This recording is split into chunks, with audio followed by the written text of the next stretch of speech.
Hey, good morning, everybody. It is about 7:45 on this Thursday morning, April 13th, 2017. Yes, it's 7:45 in the morning. I am off today, and as you can see down below, I'm here to give you a webcomic recommendation. It's a little early. I've been drinking some coffee to get my blood flowing and everything, to get me awake. I'm also fighting a bit of a cold. You know how it is when you work in public, or work with the public, they bound or ride with the public on buses, or even work with them in stores. It's almost unavoidable, easy for me to say this morning, unavoidable to not catch a cold or anything. But anyway, I'm here to give you a webcomic website recommendation that Media Hunter who is Isaac232 at Twitter, Media Hunter, Bob Show, and many others have talked about. They have reviewed. It is a webcomic website, well, mostly webcomic, that kind of came to its conclusion last year, at the end of last year. Basically, its 20-year run as a weekly comic strip came to an end, and now it is on a on and off basis. In other words, the characters will still be around, comic strips will still pop up, but the traditional weekly and monthly run of the comic as a webcomic strip is over. And of course, as you can see in the titles, I'm talking about Sabrina Online. Now, I had heard about Sabrina Online. I've known about the Sabrina character, as well as I've known about the character of Amy the Squirrel. I've seen the character once in a while, every now and then on DeviantArt and Furafiniant and all that. I've seen the character of Zig-Zag.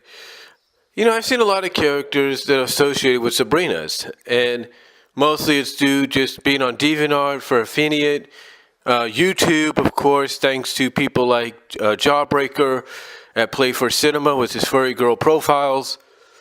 I've kind of gotten to know who these characters are.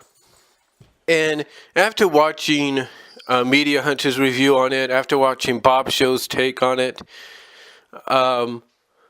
pretty much when I look at this comic, I've seen some of the strips here and there, but overall, when I look at it and I hear what they have to say, and then I view it, like I said, myself, I kind of see exactly why a lot of people would highly recommend reading it. It is a good webcomic. It's a good comic strip that has a definitive continuity to it. A lot of things take place chronologically since the first strip. Since the first strip, the story has been one huge chronological continuity. What I'm trying to say is, it's basically been a story full of basically. I'm sorry, like I said, it's early, so I do apologize. But basically, chronologically, it is a story where the continuity just keeps going and going and going. It doesn't stop. And the characters that play major parts in the comic have some great character development. They really do. And it's just a comic strip that you have to just take your time and read. And what's great about this is you can read it anywhere. You don't have to just read it on your computer or your laptop. You can get on your iPad. You can get on your iPad Air. You can get on your Android. You can get on your Kindle. You get on your phone, your Android phone, your iPhone, your Galaxy, what have you, and you can read it there. You can go online and read it there. Well, let's say, like in my case, you're riding a bus to work, or you're going on a long trip, maybe to a baseball game or a football game, and you need something to read on the way.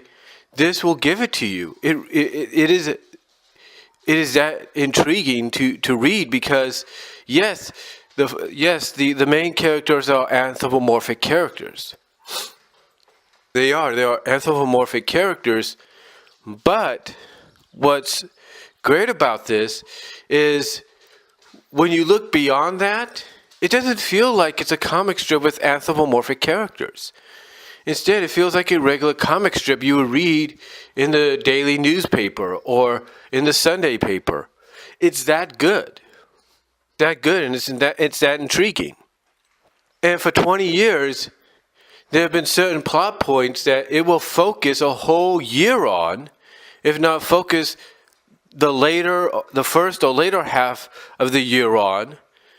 And sometimes they will focus a whole 4 quarters. They will focus a whole quarter on.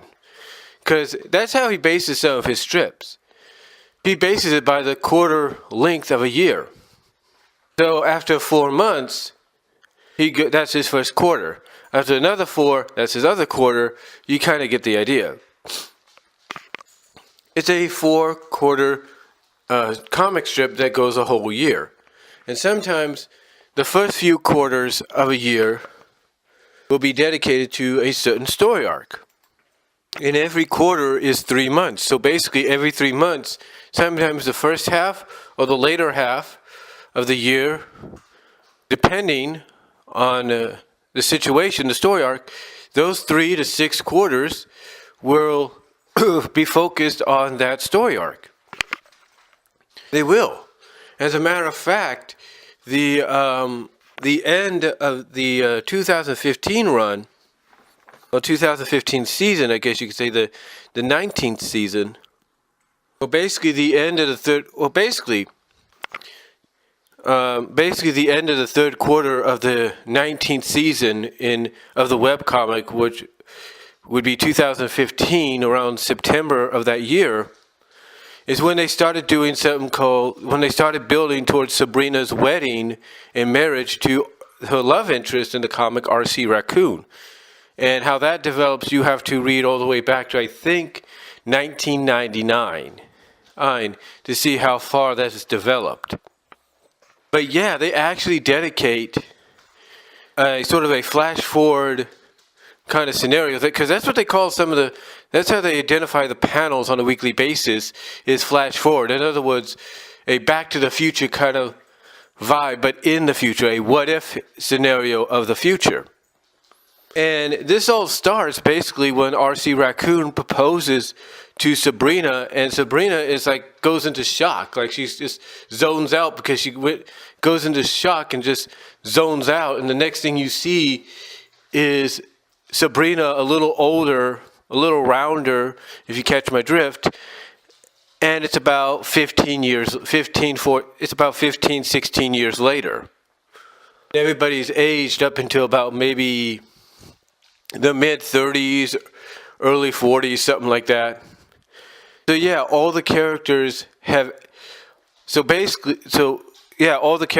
aged. And what they do on these little subtitles on each strip is they kind of tell you what the title will be.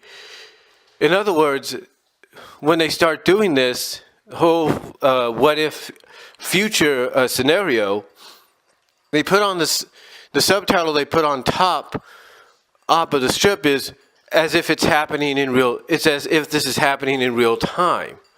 In other words, what Eric W. Schwartz is, who created these characters in this comic strip, well, some of the characters he created, Zig-Zag is a creation of somebody else, but used with that creator's permission.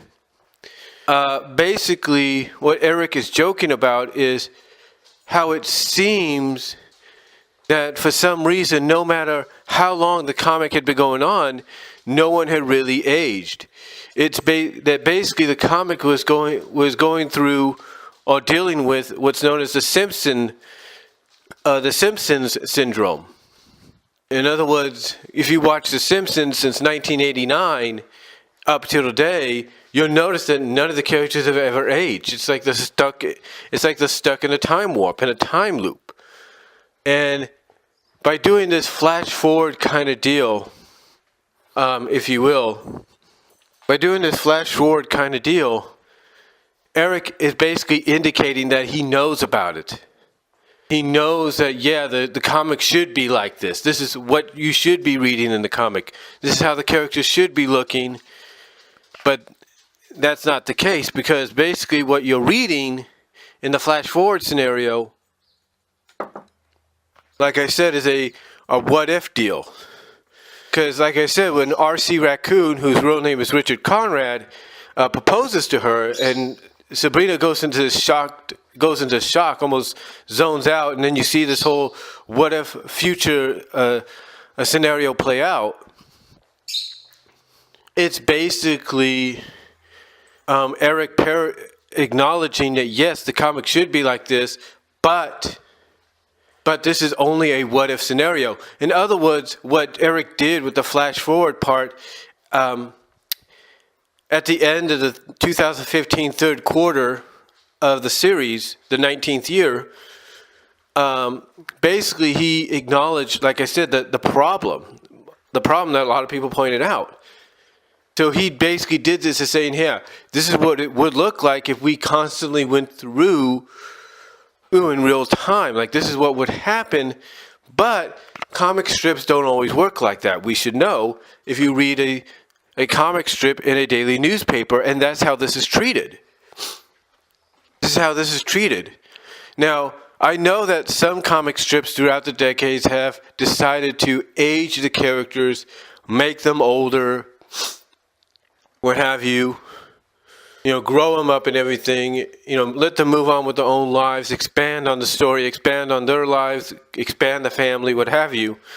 A good example of that would be the For Better or Worse comic strips.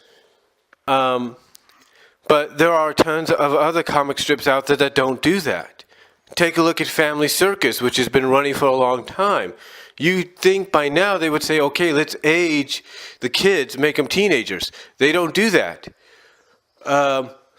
Blondie, High and Lois, all these comics that are stuck in this loop, you think the creators would start putting them in real time.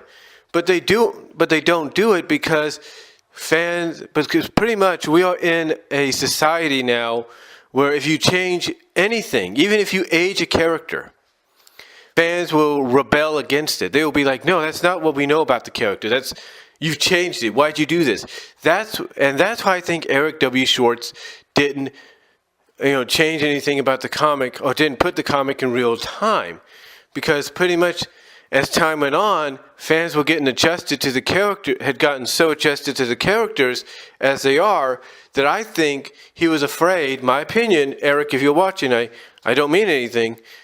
I don't mean anything by this, but in my opinion, I think Eric W. Schwartz was kind of afraid that fans may not accept a change in character, based in the comic in real time. So that's why he never did it. But yeah, basically he does this this flash forward kind of a story arc or sub arc to kind of give you an idea of what it would look like in real time.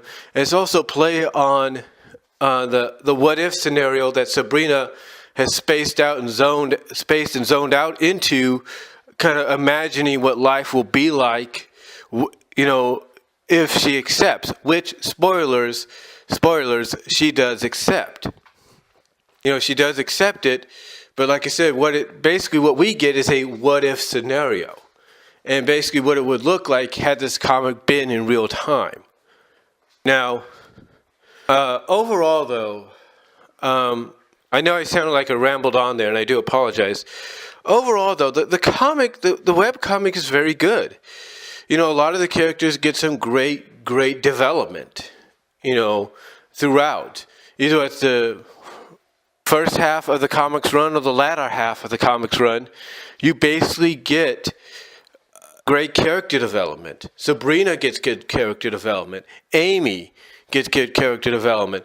Amy's husband, Thomas Wolfe, gets good character development. R.C. Raccoon, the love interest, and, spoiler, newlywed husband at the end of the strip of Sabrina, gets good character development. Zig-Zag, the employer to Sabrina, and surprisingly best friend, if you will, good friend of hers, who's willing to do whatever it takes to help her. Zig-Zag gets a lot of great character development, especially, not just throughout, but especially towards the end. Because from 2012 to 2016, these past 4 years, from 2012 to 2016, acted like a major final season for the webcomic. It's like, okay, it's like when MASH came in. It's like many years ago. It's like 30 years. What was it?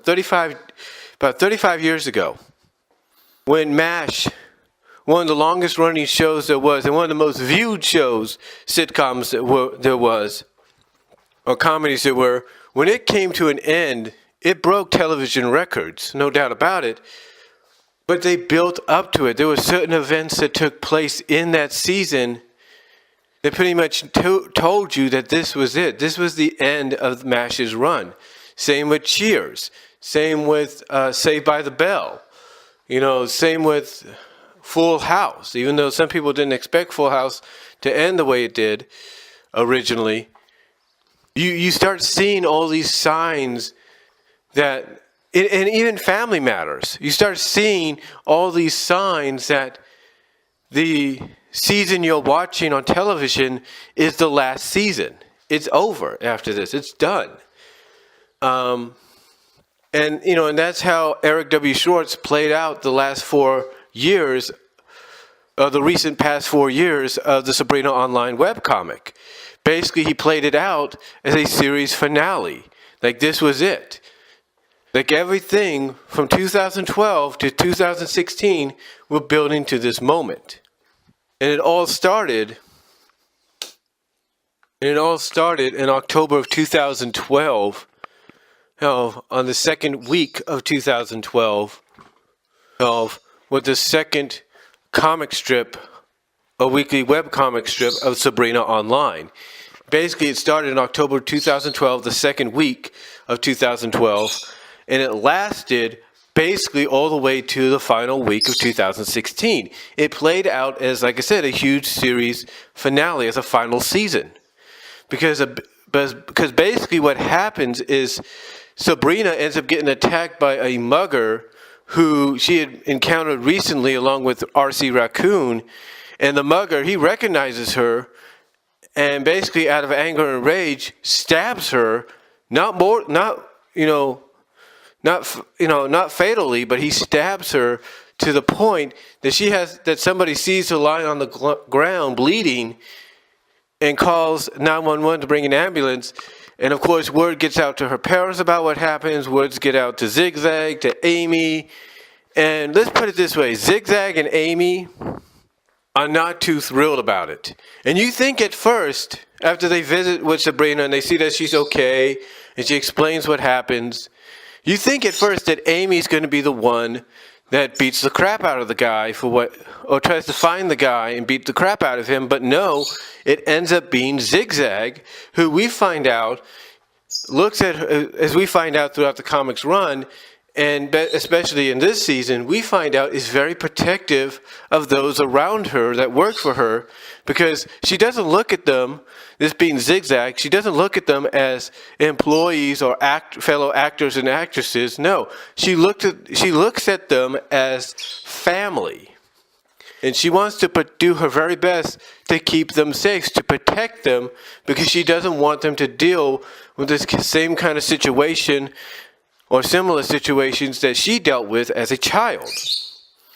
And that's great character development for a character that's mostly the head mogul of her own adult film studio, which is called Double Z Studios, Zig-Zag Studios. She's the head mogul of it, as well as a fellow actress in the adult films that they do. And we find out through her character development that the reason why she treats Sabrina so special is because she ends up becoming the only best friend and the only true close best friend that she has, that she's never bedded with. She's never gotten into bed with intentionally, or got it on with intentionally. I mean, there is a scenario when they go to this, trying to think, what is it?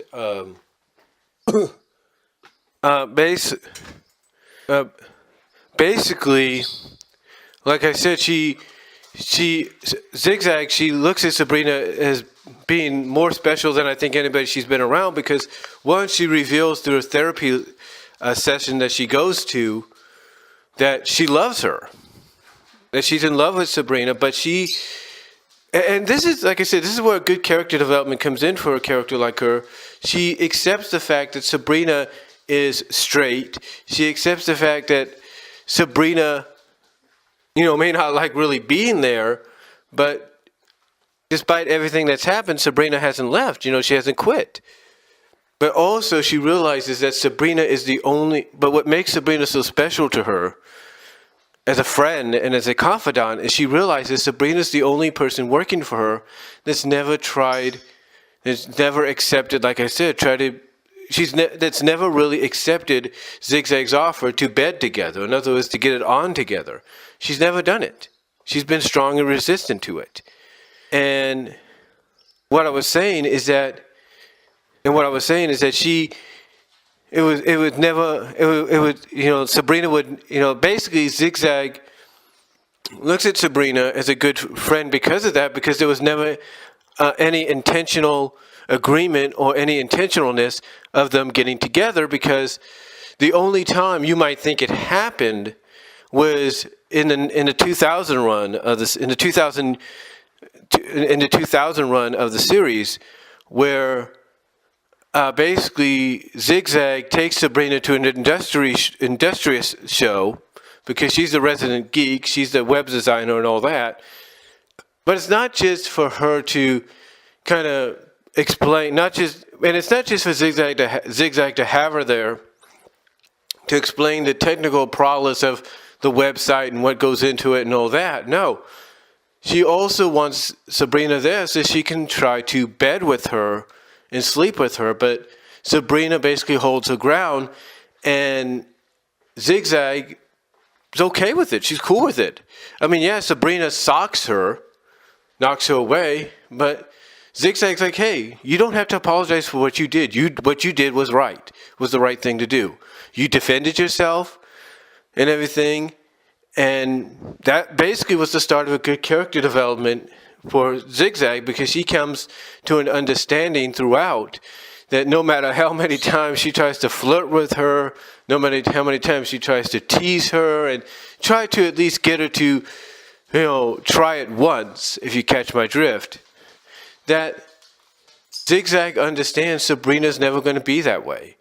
And that's why she has such a special bond with Sabrina. She realizes no matter how many times she tries, Sabrina's is not going to waver. She's not going to say, okay, I'll try it. No, she stands her ground.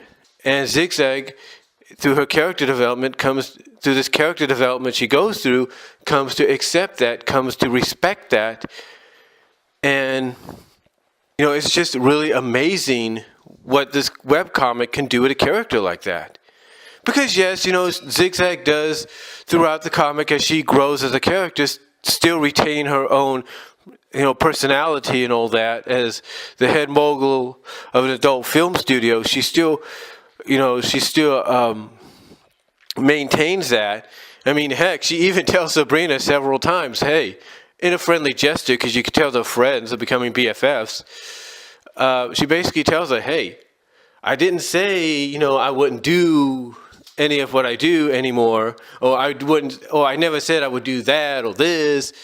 But she basically tells her in her own friendly, flirtatious way, yeah, I'm going to respect your boundaries, but it's not to say I won't tease you once in a while here and there. So yeah, it's just great character development for her.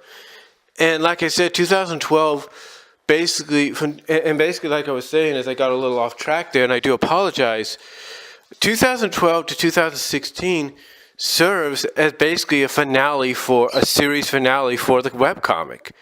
Because basically what happens, as I was mentioning, because basically what I was mentioning is Sabrina does get injured by this mugger. She does get hospitalized. And again, you think that it's going to be Amy, who's also been a longtime friend of hers, longtime BFF to her, basically family. Even Amy points this out. You think Amy's going to be the one that tries to find the mugger and beat the crap out of him. But no, it's Zig-Zag that's the one that beats the crap out of him. Because it's not just due to the fact that, Sabrina gets attacked by this guy, but it's the fact that this same mugger has been stalking and harassing her other fellow employees and actors and actresses outside the studio, and she doesn't like it. So because of this, she has to end up taking anger management sessions to kind of figure out why she's so impulsive to anger over situations. And it's through these therapy anger management sessions that we find out a little bit more about Zig-Zag's background. I mean, she has hinted at it. She has kind of mentioned it at times throughout the comics run to Sabrina and several others. But basically, Zig-Zag is like, she finally explains, why she is the way she is. And what's funny is Zig-Zag doesn't do this because it's a court mandate, because it's a court order that she takes these anger management sessions. No. She does this on her own because as character development goes for Zig-Zag, she starts realizing, hey, maybe this is what I needed. Maybe I needed to talk to somebody to get all this off my chest. And it's a realization there as well that she basically tells the therapist, hey, I think, basically that she loves Sabrina. So, but still she admits she could still be herself still. She could still be her flirtatious, seductive self.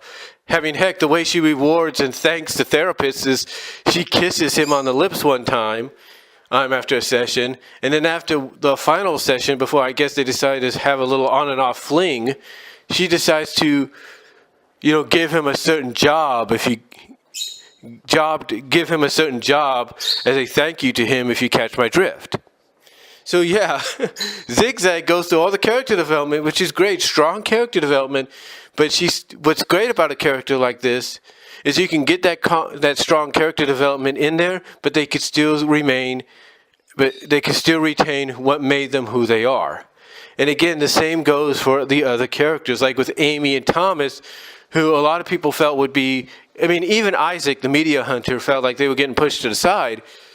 Amy and Thomas get great character development because, as I mentioned earlier, I think I mentioned this, but R.C. Raccoon, Richard Conrad, R.C. Raccoon, when he sees what's happened to Sabrina, he does propose to her, but he doesn't propose to her like he does later on. He basically proposes at first for them to live together, to move in together, and they both agree that they need to find a place on their own. Because if R.C. Richard moves in with Sabrina, it's going to be a little too cramped with the four of them there, especially with Timmy, especially with Amy and Thomas's son, Timmy. So it's going to be a little too cramped. And Sabrina doesn't want to move far away from her family and friends, so they have a mutual agreement to find a place in town. And you get a little bit of a subplot, a little sub-arc here and there of them trying to find a place, but every place they think they found that might be good, there always ends up being some kind of catch with it. There's a place where they think's good, but it's overrun by roaches and bugs. There's a place that they feel, hey, it's cheap, rent's great, let's check it out. And they have to, basically, it's so tight space that it's just basically a one hallway apartment, if you catch my drift. And then they think they found another one, but it ends up being an apartment where a lot of crime has happened because you have all these body stickers and all that, these little body marks and all that. So to really to really bring this all together full circle, if you will, Zig-Zag offers to help them get a place. And the place they end up getting used to be where Zig-Zag started her company at. And what's funny about this is not only does Sabrina accept it, and R.C. Raccoon accept it because it's got so much space, it's got so many rooms, and the rent is reasonable. The way the hunt for the apartments ends is basically Sabrina's like, it's perfect. Hey, it'll be perfect once we bleach down all the furniture. or hose down all the furniture and stuff with bleach. Because in other words, what Sabrina is saying is, yeah, this is going to work for us. All we have to do is bleach down certain areas of the house, because who knows what Zig-Zag and her friends did in here. But anyway, yeah, it's like I said, that also is part of this whole 4-year series finale, because, Sabrina does get out of the hospital. She does get greeted and everything. She does get greeted back home. And again, as soon as she announces she's moving out to Amy and Thomas, yeah, at first they're like, oh crap, we are history, we are done. Because basically Sabrina's always been the one taking care of everything.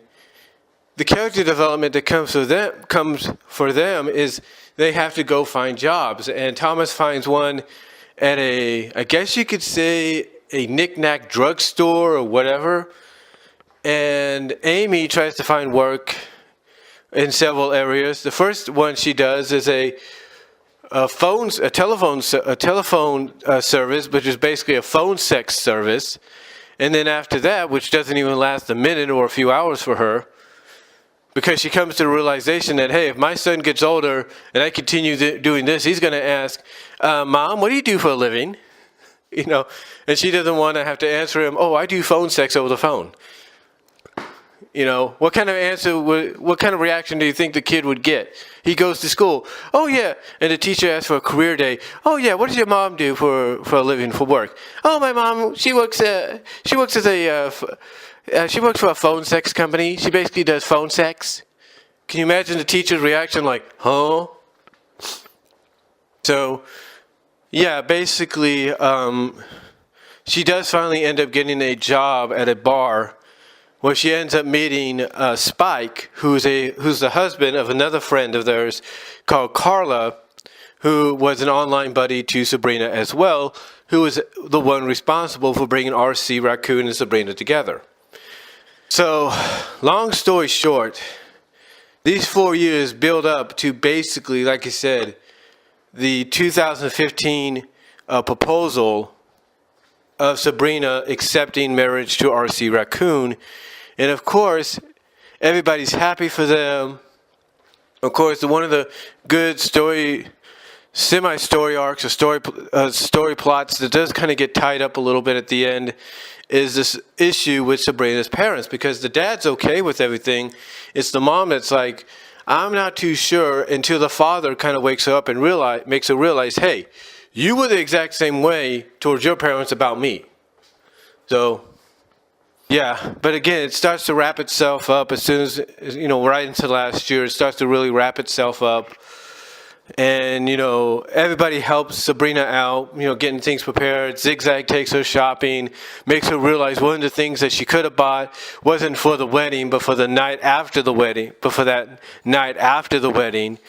So yeah, everything goes off, with a hitch. Everything kind of basically comes to a conclusion, comes to a conclusion, it comes to a finality, because it's also, as they're getting, as they get to the wedding and everything, as they're at the wedding, like I said, everything gets a bit of a finality to it, because, as Sabrina is getting ready for the wedding, and the mom comes to try to at least hopefully thinking, hey, can I at least make sure you're okay with this? You're still cool with this? And basically, it's, as Sabrina is preparing herself and she's talking to her mom, she reveals to her, look, Mom, I need to tell you the truth about something. And she tells her, as a bit of finality, hey, because this is her way of contracting, kind of countering her marrying RC Raccoon as being better than anything that her mom can think of, or her mom can even come up with, because she basically finally tells her mom the truth. She tells her mom, yeah, Zig-Zag, my boss, well, she's actually in charge of an adult film studio, and I work there as the graphic designer, as the head of the graphic website designing division. And basically her mom, of course, is taken back by this, but again, like I say, the way she counters this, the way Sabrina counters her marriage to Richard as being good is, hey, it's is by telling her mom the truth about where she works. Like, hey, she basically says, see, maybe marrying Richard isn't as bad as you think. So, and yeah, the finality to that is the mom gets to finally find out about Zig-Zag, and Zig-Zag acknowledges it. She says, yes, I do. And you kind of see maybe that there's a hint that the mom might be intrigued by this. Like, she might be into it, and that the mom might have a secret, that she might be secretly into this kind of stuff. She just hasn't let anybody know. Because what happens is at the end, when the wedding when the wedding is over and everybody's going their separate ways, Zig-Zag says she's going to go to a bar and get absolutely hammered, and the mom basically follows after her and says, hey, wait for me, I'll join you. So you kind of get the idea that maybe the mom has a secret fetish, if you will, for that kind of stuff, for the kind of stuff that Zig-Zag's into. But overall, the way the comic comes to an end, and this is why I highly recommend reading this comic, because yeah, I may have spoiled a lot and I do apologize, but I highly recommend reading this if you have not read it yet, is a lot of stuff comes full circle. Because you see throughout the comic's run, 3 of the 4, basically all 3 female characters, from Amy to Carla to now Sabrina, end up getting pregnant throughout the run. Amy, in the very first 3 years, she ends up getting pregnant and giving birth to her and Thomas's son Timothy. You get towards the end here in the season, in the 4-year series finale, and you find out that Carla is finally pregnant, and she's giving birth and she's gone into labor and is starting to give birth at the same time the wedding's taking place. And then the night after the wedding, basically the start of the honeymoon, is the night where Richard and Sabrina start to conceive their child. Because you get a call back at the end to when Amy got impregnated by Thomas. You get a call back to that with Richard impregnating Sabrina. And then you get a nice little Christmas panel at the end, which they do every year. They always do like a little Christmas panel at the end. You get a nice colorful Christmas panel at the end, like a postcard, a family photo, if you will, with Sabrina, Richard standing in front of the Christmas tree, and them holding up the sonograph, whatever it's called, the sonogram of their baby to come. So overall, like I said, I know I may have spoiled a lot, but I didn't spoil much, but I just kind of talked about main moments and everything. And it's basically, to me, it's something you have to see. It's something you have to read for yourself. I will provide the link down below. I think there's even another link out there called Sabrina2k.net, where a lot of the panels, or a majority of the panels, are in color. So definitely check that out too. I think if I find it, I'll try to put it in the description as well. But definitely go to Sabrina-online.com. The link will be in the description box, and you will not regret this. And just to let you know, in case you don't know, there are books out. There's one book called A Decade or 2 Decades in, I think it's, what is it called? I think it's called 2 Decades in Black and White. And then there's another one upcoming later this year where it's going to have all the comic strips, I think, in one bundle or something like that. So definitely check those out if you want to read those as well. But overall, I highly recommend it.